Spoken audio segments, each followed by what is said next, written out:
Painted application ધોરણ 6 થી 12ના વિદ્યાર્થીઓ માટે અપડેટ થઈ ચૂકી છે.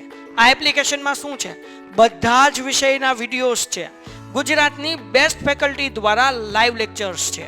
આઈએમપી પ્રશ્ન છે, ટેસ્ટ સિરીઝ છે અને ગુજરાતના તમામ વિદ્યાર્થીઓ સાથે તમે તમારી કમ્પેરિઝન કરી શકો છો. ગેમિફિકેશન છે અને બીજું ઘણું બધું. તો તમે એપ્લિકેશન ડાઉનલોડ ન કરી હોય તો ડિસ્ક્રિપ્શનમાં લિંક આપી છે. હમણાં જ પ્લે સ્ટોર ઉપર જાઓ અને એપ્લિકેશન ડાઉનલોડ કરો. ઘરે બેઠીને સરસ મજાનું ગુજરાતની જોરદાર ફેકલ્ટી સાથે ભણો, સારા માર્ક્સે પાસ થાઓ. જાહેર ક્ષેત્રની અંદર આપણે લક્ષણો જોયા હતા ટોટલ 4. બરાબર છે. એમાં પછી આપણે 5મું લક્ષણ જોઈ ગયા છે નફાનું નીચું ધોરણ. જો જાહેર ક્ષેત્ર હોય એનો મુખ્ય ઉદ્દેશ્ય શું હોય તો કે લોકોને સારી સુવિધા પૂરી પાડવાની, સસ્તા ખર્ચે અને સારી રીતે. એટલે નફાનું ધોરણ કેવું હશે? નીચું. જો આ જેટલા પણ લક્ષણો છે એનું તમે ઉલટું કરશો ને એટલે એ લક્ષણો થશે કેના? ખાનગી ક્ષેત્રના. તો જાહેર ક્ષેત્ર બહુ જ ઓછા નફાના ધોરણથી કાર્ય કરે છે. શરૂઆતના સમયમાં જો જાહેર ક્ષેત્ર નુકસાન થાય તો પણ કંપની સરકાર ચાલુ જ રાખે. 1951 નીતિમાં પરિવર્તન આવ્યું તેના અનુસાર નફાનું ક્ષેત્ર જાહેર ક્ષેત્રમાં કેવું હોય તો કે સામાન્ય નફો હોય. એટલે બહુ વધારે પડતા નફાની આ લોકોને આશા હોય નહીં, કારણ કે એ લોકોનો મુખ્ય ઉદ્દેશ્ય તો કે સુવિધાઓ પૂરી પાડવાનો આપણને જોવા મળે છે. પછી એ પૂછે કે રાષ્ટ્ર હિતની જાળવણી. રાષ્ટ્રહિત એટલે દેશના વિકાસ માટે આ બધી કંપનીઓ કામ કરતી હોય. એનો મિનિંગ શું થશે? અહીંયા કોઈ પણ કંપની અહીંયા ગવર્મેન્ટ કામ કરતી એનો મુખ્ય ઉદ્દેશ્ય શું હોય? દેશના વિકાસ માટેનો હોય. એટલે અહીંયા રાષ્ટ્રહિતની જાળવણી છે, જેમાં જાહેર ક્ષેત્ર રાષ્ટ્રહિત માટે વધુ સાબિત થયા છે. દાખલા તરીકે સંરક્ષણ ક્ષેત્રનું ઉત્પાદન સરકાર દ્વારા કરવામાં આવે. સંરક્ષણ ક્ષેત્ર એટલે આપણે હથિયારો બનાવવા અને એની વાત છે. રોજગારી તકોનું સર્જન. સરકારી નોકરીમાં તમે જોતા હશો કે ભાઈ ઘણી બધી સુવિધાઓ આપે, તો જેટલી નવી કંપનીઓ બનશે જાહેર ક્ષેત્ર એટલી રોજગારી પણ આપણને સામી એવી મળશે. ભારત જેવા વિકસતા અને વધુ વસ્તીવાળા દેશોમાં રોજગારી તકોનું સર્જન અતિ મહત્વનું છે, કારણ કે વધારે પડતી વસ્તી છે એને વધારે પડતી રોજગારી આપણે આપવી જરૂરી છે.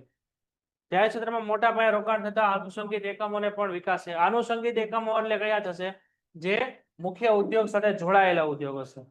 દાખલા તરીકે જાહેર ક્ષેત્ર છે એ વીજળીનું ઉત્પાદન કરે છે, તો જો વીજળીનું ઉત્પાદન થાય તો વીજળી સાથે જોડાયેલા ઘણા બધા ઉદ્યોગો હોય. દાખલા તરીકે એસી છે, પંખા છે, ટ્યુબલાઇટ છે. તો આ બધી કંપનીઓનો જે પ્રોડક્ટ છે એનો મુખ્ય ઉપયોગ શું છે તો કે વીજળી છે. તો વીજળીનું ઉત્પાદન કરે છે સરકાર.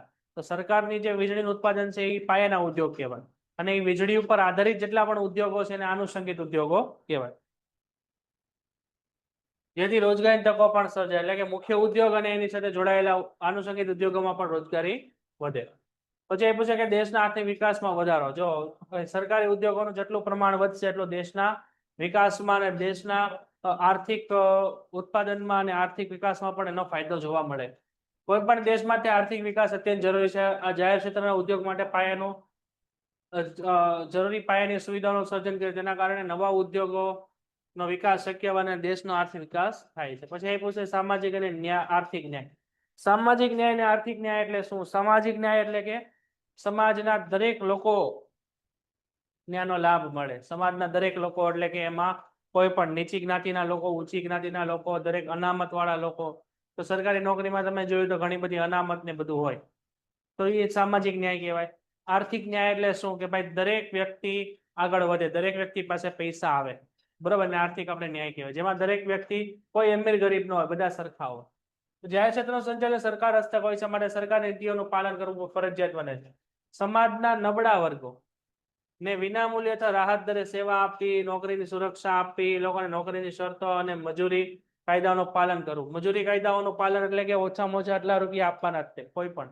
દાખલા તરીકે ભારતમાં કોઈ પણ વ્યક્તિ મજૂરી કામ કરે છે તેને ઓછામાં ઓછા 350 રૂપિયા આપવા જરૂરી છે. જો 350 થી ઓછા તમે પૈસા આપો તો એ વ્યક્તિ તમારી ઉપર કાર્યવાહી કરી શકે. તો આ બધા સરકારે કાયદા બનાવેલા છે. મહિલાઓને અગ્રિમતા આપવી, આ બાબતોમાં હકારાત્મક વલણ જોવા મળે છે. જાહેર ક્ષેત્રમાં વધુ સામાજિક ન્યાય આપણને જોવા મળે. પછી આદર્શ વેતન અને સગવડો. આદર્શ વેતન એટલે શું? સરકારે નક્કી કરેલી વેતન. સરકારી નોકરીમાં તમે જોશો તો હંમેશા પગાર ને બધું વધુ હશે, એ આદર્શ વેતન છે. એટલે બધી કરતા સારું એવું વેતન. અને બીજી આવી પછી સગવડો, ઘણી બધી સુવિધાઓ પણ તમને અહીંયા મળે છે. તો કે જાહેર ક્ષેત્ર સરકારી એકમમાં હોવાથી, એક સરકાર સાથે સંકળાયેલી હોવાથી કર્મચારીઓને અહીંયા શું મળશે? સારા વેતન ધોરણો પણ મળે છે. ખાનગી ક્ષેત્ર કરતા વધારે સારી સુવિધાઓ આની અંદર તમને જોવા મળે છે. એટલે આમ સરકાર આદર્શ માલિક હોવા માટે પ્રયત્નશીલ રહે છે. તો અહીંયા આપણા જાહેર ક્ષેત્રના બધા 10 લક્ષણો પૂરા થઈ ગયા છે. આખું જોઈ લો, ન સમજાઈને પૂછો. ચાલો, મુદ્દો છે આપણે હવે જાહેર ક્ષેત્રના સ્વરૂપો. જો જાહેર ક્ષેત્ર ટોટલ 3 પ્રકારના હોય. એક ખાતાકીય સંચાલન હોય, એટલે જેનું સંચાલન સરકારી એક ડિપાર્ટમેન્ટ કરતું હોય. દાખલા તરીકે તમે નામ સાંભળ્યું હોય તો ડિપાર્ટમેન્ટ ઓફ પોસ્ટ અને ડિપાર્ટમેન્ટ ઓફ રેલવે. તેનો મિનિંગ શું? એ સરકારનું એક ખાતું છે, એક સરકારનું ડિપાર્ટમેન્ટ છે, જે સરકારી ખાતા તરીકે ઓળખાતું, જે સરકારી ખાતું તરીકે ઓળખાય. પછી જાહેર નિગમ. દાખલા તરીકે તમે નામ સાંભળ્યું હોય કે LIC લાઈફ ઇન્સ્યોરન્સ કોર્પોરેશન, તો જાહેર નિગમ કહેવાય. પછી સરકારી કંપની, તો એવી કે જેની અંદર 51% થી વધારે રોકાણ કોનું હશે? સરકારનું, તે સરકારી કંપની કહેવાશે. તો ખાતાકીય શરૂઆત કરીએ આપણે. તો સરકાર હંમેશા પોતાનું કામકાજ જુદા જુદા ખાતા દ્વારા સંભાળે છે. આવા ખાતા કોઈ સરકારી ખાતા દ્વારા જાહેર ક્ષેત્રનું સંચાલન થતું હોય અને ખાતાકીય સંચાલન કહેવાય. ત્યાંથી અંડરલાઈન કરો, કોઈ સરકારી ખાતા દ્વારા જાહેર ક્ષેત્રનું સંચાલન થાય તેને ખાતાકીય સંચાલન કહેવાય. અહીંયા આપણે 2 એક્ઝામ્પલ લખી નાખીએ. પહેલું એક્ઝામ્પલ આપણે લખીએ, એટલે પોસ્ટ ખાતું અને રેલવે ખાતું તમે નામ સાંભળેલું હોય તો એ છે બધા સરકારી ખાતાકીય સંચાલન, એટલે સરકારી ખાતાઓ, બરાબર છે, કે જેનું સંચાલન સરકારનું એક ડિપાર્ટમેન્ટ કરતું હોય.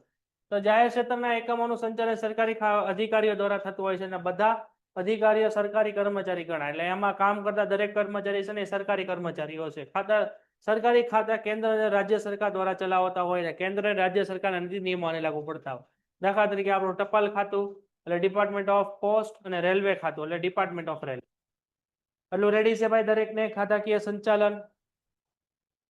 ઓકે, તો આપણે એના લક્ષણોની સ્ટાર્ટ કરીએ. સૌથી પહેલું લક્ષણ છે નાણાંની ફાળવણી. તો આમાં નાણાંની ફાળવણી કોણ કરે છે? તો કે નાણાકીય સંચાલન નાણાંની ફાળવણી સરકારના અંદાજપત્રમાંથી, સરકારી અંદાજપત્ર, બજેટ, સરકારના બજેટમાંથી. આપણું બજેટ ક્યારે પબ્લિશ થાય છે? તો કે 1 ફેબ્રુઆરી. 1 ફેબ્રુઆરી આપણું જે બજેટ રિલીઝ થાય એની અંદર આ ડિપાર્ટમેન્ટમાં કેટલા રૂપિયા સરકાર ચૂકવશે ને એની ફાળવણી આમાં કરેલી હોય. તો સરકારી ખાતાની આવક એ સરકારી તિજોરીમાં જમા થાય છે, એટલે કે ગવર્મેન્ટ વોલ્ટની અંદર આ પૈસા જમા થાય, જેટલા પણ આવક છે, જાવક છે વગેરે. બીજું છે હિસાબોની જાળવણી. તો હિસાબોની જાળવણી કોણ કરે છે? તે કરે છે CGA, જેને કોમ્પ્યુટર એન્ડ ઓડિટર જનરલ કહેવાય. આ એક પોસ્ટ છે સરકારની, બરાબર.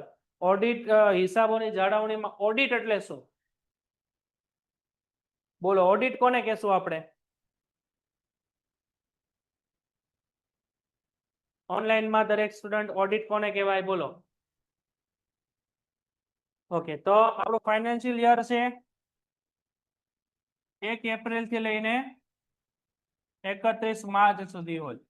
હવે આ સમયની અંદર તમે જે પણ પૈસા આપણી કંપનીમાં આવ્યા, કંપનીમાંથી પૈસા ગયા હિસાબ કરવાનો હોય, તો આપણી કંપનીના હિસાબ કોણ કરે?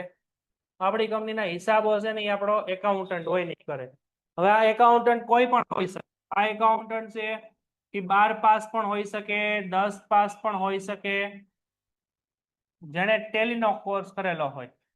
કોઈ પણ વ્યક્તિ ટેલીનો કોર્સ કરેલો એકાઉન્ટન્ટ હોય. આ કદાચ ગ્રેજ્યુએટ પણ હોઈ શકે, ગમે હોઈ શકે. આવા વ્યક્તિને તમે કામે રાખો છો કે જે આપણે એકાઉન્ટિંગ સંભાળે છે. હવે આ એકાઉન્ટિંગ એને કે ખોટું લખ્યું છે એ તો તમે કહેશો એ પ્રમાણે જ લખશે. હવે એકાઉન્ટ ની અંદર તમે વધારે પડતો ખર્ચો બતાવો એટલે તમારે ટેક્સ કેવો ભરવાનો આવે? ઓછો. દાખલા તરીકે તમારે ₹1,00,000 ની આવક થઈ, એની સામે તમે 90,000 ની જાવક બતાવી દો, તો તમારો નફો કેટલો છે? ₹10,000.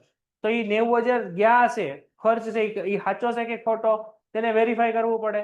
તેની માટે એકાઉન્ટન્ટ થી નીચે વ્યક્તિ હોય ને, આ બધા હિસાબો રેડી થઈ જાય ને પછી આખી ફાઇલ જાય કોની પાસે? તો કે CA પાસે, જેને આપણે શું કહેશું?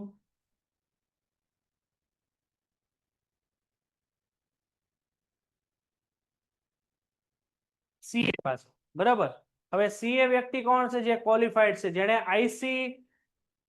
ઇન્ડિયન કાઉન્સિલ ઓફ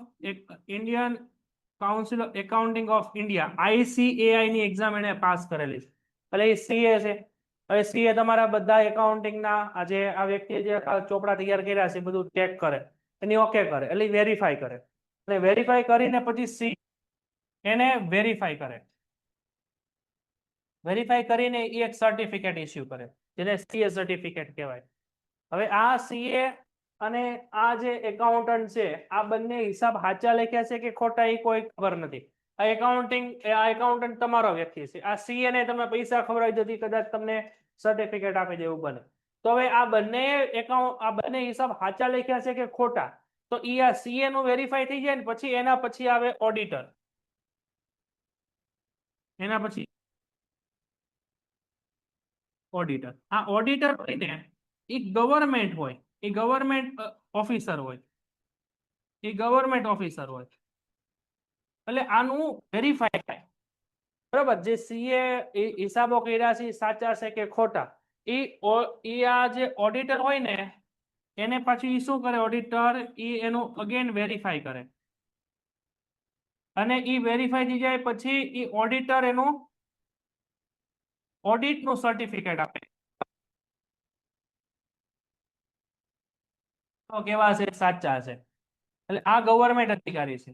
હવે એવું બની શકે કદાચ આ વ્યક્તિ તે કદાચ ખોટા હિસાબો એપ્રુવલ કરી દે તો પછી આના ઉપર કાર્યવાહી થાય. આને એપોઇન્ટ કરેલો છે ગવર્મેન્ટે, આ વ્યક્તિ પ્રાઇવેટ. તો ઓડિટર એટલે એવો વ્યક્તિ કે જે સીએ જે પણ હિસાબ કિતાબો બધા બનાવેલા છે, એકાઉન્ટિંગ પ્રમાણે બધા હિસાબો રેડી કર્યા છે, એને ફરીથી ચેક કરે, અગેન વેરીફાઈ કરીને પછી જે સર્ટિફિકેટ આપે ફાઇનલ સર્ટિફિકેટ હોય એ આખા ઇન્ડિયામાં આખા વર્લ્ડમાં બધે વેલિડ હોય. એને ઓડિટ રિપોર્ટ કહેવામાં આવે. આટલું રેડી છે દરેકને ઓનલાઈનમાં? દરેક આપણે રેડી? આટલું સમજાણું ભાઈ? ઓડિટ રિપોર્ટ કોને કહેશું? પેલા એકાઉન્ટન્ટ હોય એ તમારો વ્યક્તિ તમારી ઓફિસમાં કામ કરતો હોય, એ જે એકાઉન્ટ બધા રેડી કરે એને વેરીફાઈ કરે સીએ, એટલે સીએ તમને વેરીફાઈ કરીને સર્ટિફિકેટ આપે એટલે સીએ સર્ટિફિકેટ કહેવાય. પછી સીએ જે એકાઉન્ટિંગ પ્રમાણે હિસાબો બધા સાચા છે કે ખોટા ઈ ચેક કરવા માટે પછી ઓડિટર હોય, ઓડિટર એને ફરીથી વેરીફાઈ કરે પછી ઓડિટ સર્ટિફિકેટ આપે, એને ઓડિટ કહેવાય. આટલું રેડી છે? ઓકે, ચાલો. તો આવો જે ઓડિટર હોય ને એ દરેક કંપની માટે અપ્રુવલ કરેલો હોય વ્યક્તિ. અને અહીંયા જે તમને કીધેલું છે ને આ જે વ્યક્તિ સીજીએ, આ ગવર્મેન્ટ નો સ્પેશિયલ વ્યક્તિ છે. આ વ્યક્તિ શું છે? Comptroller and auditor general. એ એક પોસ્ટ છે આપણી ગવર્મેન્ટની, બરોબર છે, કે જેમાં પ્રેસિડેન્ટ ઓફ ઇન્ડિયા એને વ્યક્તિને અપોઇન્ટ કરે, એટલે કે ભારતના રાષ્ટ્રપતિ હોય ને આ વ્યક્તિને અપોઇન્ટ કરે. હવે આ વ્યક્તિનું કામ શું છે કે ગવર્મેન્ટની અંદર જે પણ હિસાબ કિતાબો થાય છે, ગવર્મેન્ટ કંપનીમાં જે પણ આવક જાવક થાય છે એને વેરીફાઈ થઈ ગયા પછી ફરીથી વેરીફાઈ કરો. તેને કહેવાય CAG, computer and auditor general. આ CGA સમજાણું દરેક? જો અહીંયા ગવર્મેન્ટની જે પણ કંપની હોય ને, સરકારી કંપનીઓ, એ જે હિસાબ કિતાબ કરે, આવક અને જાવકના જે પણ હિસાબો કરે એ સાચા છે કે ખોટા એને અગેન વેરીફાઈ કરે ઈ છે CAG. આ એક પોસ્ટ છે, આ એક વ્યક્તિ છે જે ઓડિટર છે ગવર્મેન્ટ કંપનીનો, જે ગવર્મેન્ટના દરેક ખાતાઓને ઓડિટ કરતો હોય. આનું અપોઇન્ટમેન્ટ દેશના રાષ્ટ્રપતિ કરતા હોય.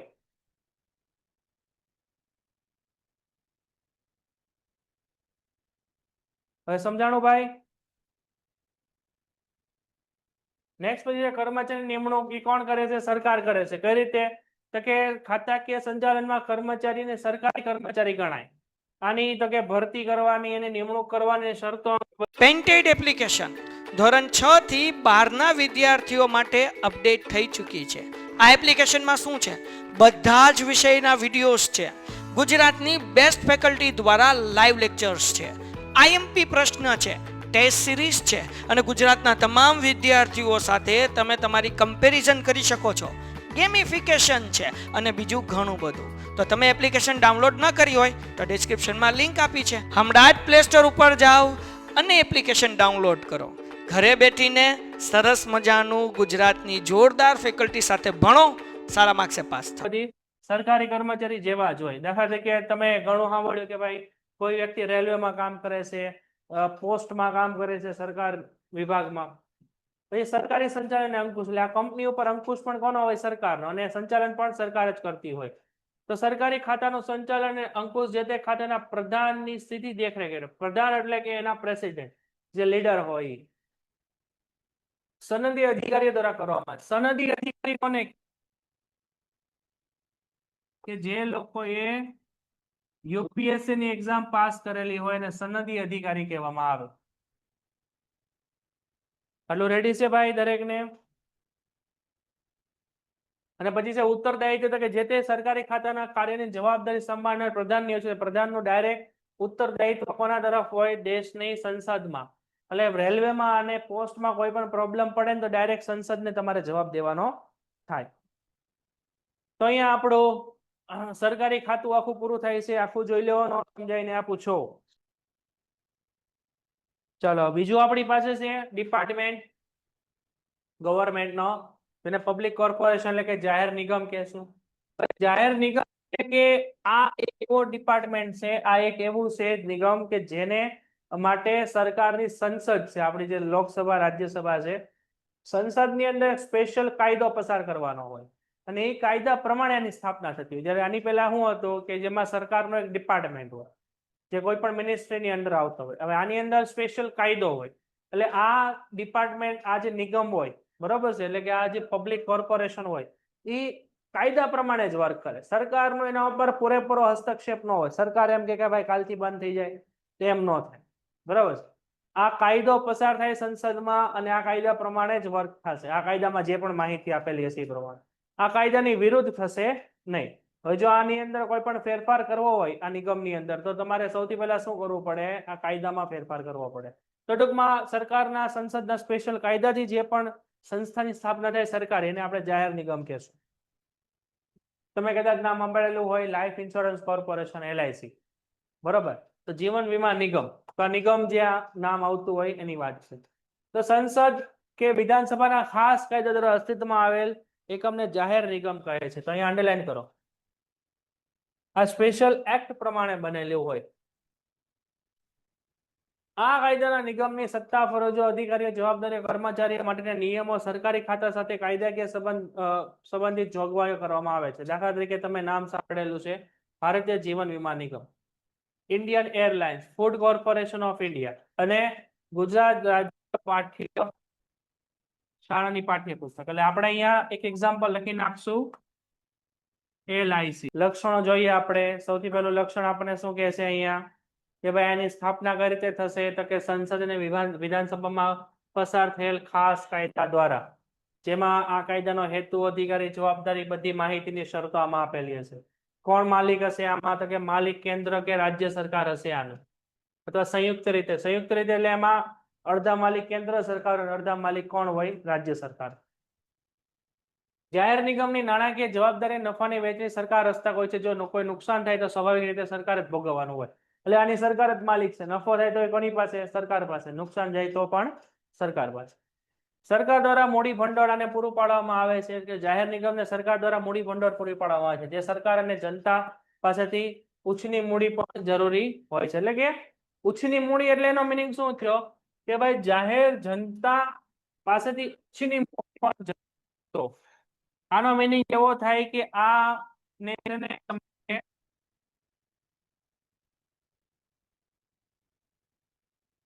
શેર માર્કેટની અંદર એને લિસ્ટિંગ કરવું પડે. એનો શું પડે? IPO પછી માર્કેટમાં વેચાય. એના શેરની શું થાય?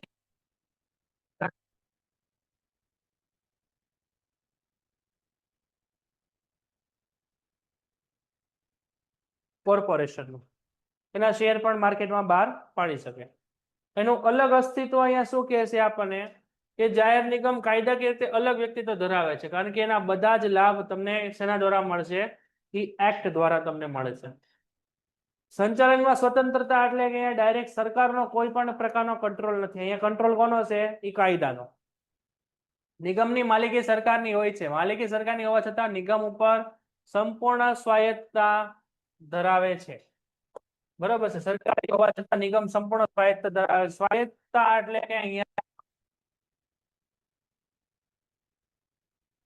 એ પ્રમાણે માનવું જરૂરી નથી. નિગમના પોતાના કાયદા પ્રમાણે નિગમ કામ કરશે, સરકાર કે પ્રમાણે નહીં. તો પ્રધાન રોજબરોજના કાર્યમાં દખલગીરી કરતા નથી. નિર્ણયો લેવા અને તેનો અમલ કરવા જાહેર નિગમને મોકળાશ મળે, એટલે કે પોતાની રીતે ફ્રીડમ એની પાસે છે. મોકળાશ એટલે અહીંયા થશે આપણી ફ્રીડમ.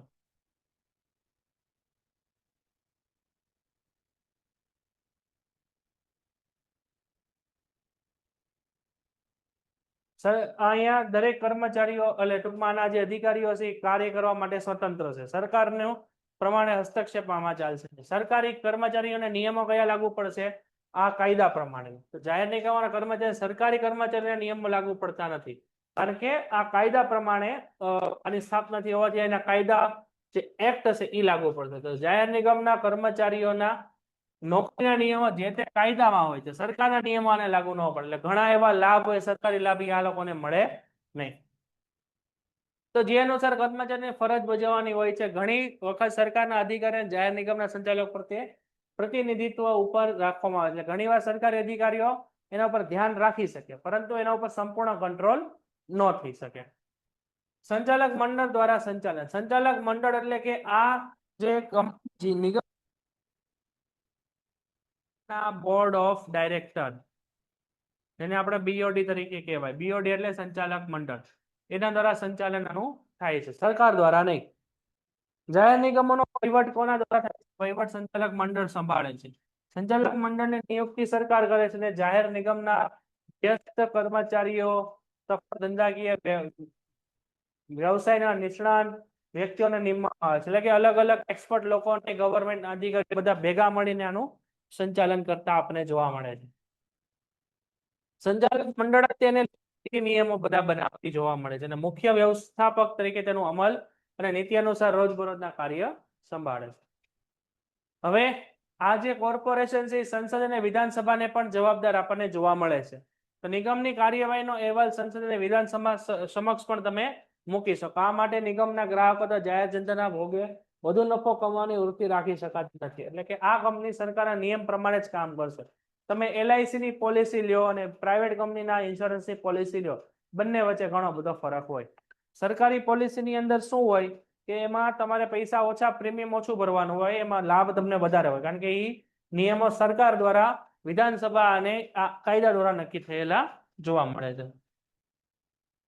આના ઉપર સંસદ અને વિધાનસભાનો આપણે શું જોવા મળે છે? અંકુશ જોવા મળે છે. ઓકે, તો અહીંયા આપણે બીજી કંપની પૂરી થઈ છે. આખી જોઈ લો, સમજાઈને પૂછો ભાઈ જાહેર નિગમ. ચાલો, જાહેર નિગમ સ્પેશિયલ એક્ટ પ્રમાણે કામ કરે છે. તેમાં આપણે યાદ રાખવાનું છે આપણું life insurance corporation of India. તો આખું જોઈને પૂછો. આવી કંપનીનો હેતુ સંપૂર્ણપણે ધંધાકીય હોય છે અને ખાનગી ક્ષેત્રની કંપની સાથે હરીફાઈ કરતી પણ જોવા મળે. એટલે ગવર્મેન્ટ કંપની ની સંપૂર્ણ માલિકી કોની છે? સરકારની છે, જે પ્રાઇવેટ કંપની સાથે પણ કોમ્પિટિશનમાં હોય. તો ભારતીય કંપની ધારા અનુસાર સરકારી કંપની કે જે એવી કે જે કંપનીના કે જેમાં સરકારની મૂડીનું પ્રમાણ ઓછામાં ઓછું 51% હોય. તો સરકારી કંપની કોને કહેવાય? તો કે સરકારી કંપની એ એવી કંપની છે જેમાં સરકાર ઓછામાં ઓછા 51% હોય. અહીંયા 51% વર્ડ શું લેવા લખ્યો છે? 50% વર્ડ કેમ નથી લખ્યો? દાખલા તરીકે અહીંયા બે વ્યક્તિ છે, ફોર એક્ઝામ્પલ આ એ છે, બી છે. હવે આની પાસે કંપનીનું 50% હોય અને આની પાસે કંપની 50% માલિકી. હવે કોઈ પણ પ્રકારનો નિર્ણય લેવાનો છે, તો એ નિર્ણયમાં ફોર એક્ઝામ્પલ આ વ્યક્તિ હા પડે ને આ વ્યક્તિ, તો નિર્ણય કયો લેવાનો? કારણ કે અહીંયા તમે જો ને બંનેનું 50-50% એટલે સમાન થઈ જાય. એટલે સમાન એટલે શું ભાઈ? આ ના પાડે તો ઈ બરોબર છે ને હા પાડે ઈ બરોબર છે. તો અહીંયા કોઈ પણ પ્રકારનો નિર્ણય આવશે નહીં. એટલે અહીંયા શું કરવું પડે? અહીંયા આપણે લાવવું પડે 50% ની જગ્યાએ 51%, અને અહીંયા આપણે લાવવું પડે 50% ની જગ્યાએ 49%. જેનાથી આ વ્યક્તિ હા પાડે ને તો આની પાસે જો મેજોરિટી, એટલે આનું આ હા પાડે ને તો એ નિર્ણય પાસ થશે, આ ના પાડે તો પણ એ નિર્ણય પાસ થશે. બરાબર? અને કદાચ આ હા પાડે ને આ વ્યક્તિ ના પાડે, તો આ હા પાડે અને આ ના પાડે, આ હા પાડે તો એ નિર્ણય પાસ નહીં થાય, આ ના પાડે નિર્ણય પાસ થઈ જશે. એટલે ઓછામાં ઓછા 51% જેની પાસે હોય ને એ એનો કંપનીમાં ટૂંકમાં વધારે હાલે. એ કંપનીમાં દરેક પ્રકારના નિર્ણય લઈ શકે, એની પાસે વધારે ઓથોરિટી હોય. તો 51% છે એ મિનિમમ છે. બરાબર? વધુમાં વધુ તમે ગમે એટલે રાખી શકો. તો આ એક અંડરલાઈન કરી નાખજો.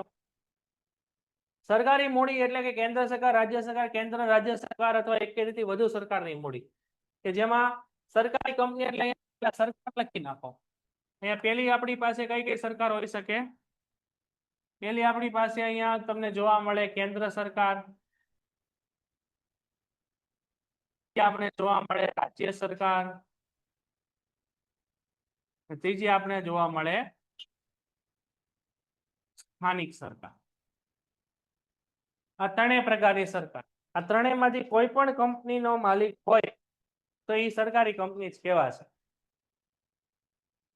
કંપનીના સંચાલનમાં સરકારનું પ્રભુત્વ પુરવાર કરી શકાય છે. સરકારી કંપનીના શેર અહીંયા ખાસ અંડરલાઈન કરજો, રાષ્ટ્રપતિના નામે ધારણ કરવાના, કારણ કે રાષ્ટ્રપતિ આપણા દેશના દરેક પ્રકારનો વહીવટ હોય રાષ્ટ્રપતિના નામે થતો હોય, એટલે સરકારી કંપનીના શેર રાષ્ટ્રપતિના નામે થશે. અને સરકાર બહુમતી શેરધારક હોવાને કારણે અહીંયા અંડરલાઈન કરી દો, જો 51% શું લેવાશે તો કે સરકાર બહુમતી શેરધારક હોવાને કારણે કંપનીનું અંકુશ રહે, માટે આવી કંપનીને સરકારી કંપની તરીકે ઓળખવામાં આવે છે. તો ટૂંકમાં ઓછામાં ઓછા 51% શેર સરકાર પાસે હોવા જોઈએ. સરકાર એટલે આ ત્રણ પ્રકારની સરકાર, બરાબર છે? આટલું રેડી છે ભાઈ? કોઈને કઈ ડાઉટ છે? એમાં શેર મૂડીમાં રાષ્ટ્રપતિ શું કામ એને બધું ઓલા શેર મૂડીને ધારણ કરી શકે? કારણ કે રાષ્ટ્રપતિ આપણા દેશના વડા કહેવાય, એ ફર્સ્ટ સિટીઝન ઓફ ઇન્ડિયા કહેવાય, એટલે એને એના નામે આપણા દેશના દરેક પ્રકારના જે કાનૂની કાર્યવાહી કે જે પણ આર્થિક જે પણ કાર્યવાહી થતી હોય ને એ રાષ્ટ્રપતિના નામે થાય, કારણ કે રાષ્ટ્રપતિ આપણા દેશના બંધારણના વડા કહેવાય. એટલે એના નામે દરેક પ્રકાર આપણા ભારત દેશનો બધો વહીવટ છે ને એ સૌથી પહેલા આપણે લક્ષણ આપ્યું છે કે ભાઈ સ્થાપના. તો સ્થાપના આપણે બધાને ખબર જ છે, એની સ્થાપના સરકાર કરે છે. તો આની સ્થાપના થાય છે કંપની ધારાની જોગવાઈ સરકાર એની સ્થાપના કરે છે. અલગ અસ્તિત્વ એટલે કે આની અંદર કંપની પોતે અલગ કાયદાકીય વ્યક્તિ તરીકે અસ્તિત્વ ધરાવે છે, માટે કંપની કોઈ પણ વ્યક્તિ સામે પોતાના નામથી દાવો માંડી શકે અથવા કોઈ વ્યક્તિ કંપની નામે પણ દાવો માંડી શકે. કંપનીને પોતાના નામથી અન્ય વ્યક્તિના નામે કરાર પણ કરી શકે, મિલકત પણ ખરીદી શકે.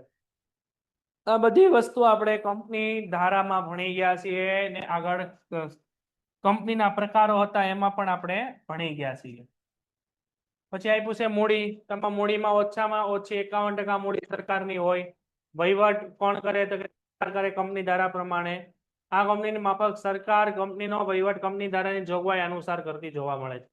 આમાં કર્મચારી નિમણૂક પણ કોણ કરે? સરકાર. તો કે કંપનીના કર્મચારી નિમણૂક કંપનીએ પોતે નક્કી કરેલા ધારા ધોરણ અનુસાર કોણ કરે છે? સરકાર. સભ્યોની નિમણૂક તો કે આની અંદર કંપનીના સંચાલનમાં મંડળમાં બધા જ સભ્યોની નિમણૂક કોણ કરે છે? તો કે સરકાર. કર્મચારીની નિમણૂક પણ કોણ કરે છે? તો કે સરકાર. અહીંયા આપણે લખી નાખીએ. મૂડી ઓછામાં ઓછી કેટલી હોવી જોઈએ? તો કે 51%. કોણ કરશે? તો કે સરકાર. કર્મચારીઓની નિમણૂક કોણ કરશે? તો કે સરકાર. સભ્યોની નિમણૂક કોણ કરશે? તો કે સરકાર. ઓડિટરની નિમણૂક પણ કોણ કરશે? તો કે સરકાર. તો કે સરકારી કંપનીને કંપની ધારા મુજબની હિસાબો રાખવા અને ઓડિટના નિયમો વિધિમાંથી મુક્તિ મળે છે, પરંતુ ઓડિટરની નિમણૂક કોણ કરે છે ભાઈ? ઓડિટરની નિમણૂક કરે છે સરકાર. વાર્ષિક અહેવાલ સંસદમાં અને વિધાનસભામાં આપણે રજૂ થાય છે. મૂડીની ફાળવણીની વ્યવસ્થા પણ કોણ કરશે? તો કે સરકાર. તો કે સરકારી કંપનીમાં જરૂરી મૂડી સરકાર અને ખાનગી શેરધારકોને ફાળવેલ શેરમાંથી મળે છે. એટલે ખાનગી શેરધારકો એટલે કોણ? એનો મિનિંગ અહીંયા એવો છે કે ભાઈ